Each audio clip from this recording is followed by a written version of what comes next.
Nang maiabot na ng buyer ang pera, kinamayan pa siya ng seller.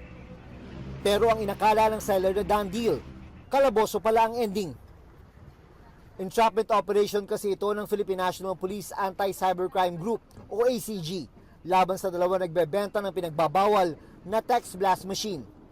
Ito yung mga device na nagagamit sa pagpapadala ng mensahe sa mga cellphone sa paligid, karaniwan para mang scam. Paalala po sa mga bumibili o may plano palang bumili ng mga SMS blaster, ito po ay pinagbabawal ng batas.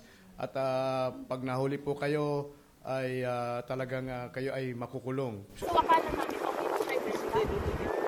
Mga nagtrabaho manunoon sa Pogo ang inarestong lalaki at babae sa operasyon sa Parañaque City.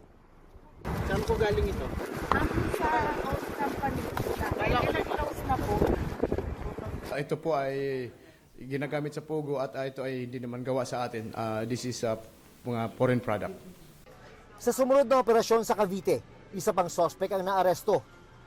Nakuha sa magkasunod na operasyon ang 5 text blast machine na 20,000 pesos ang bentahan kada isa.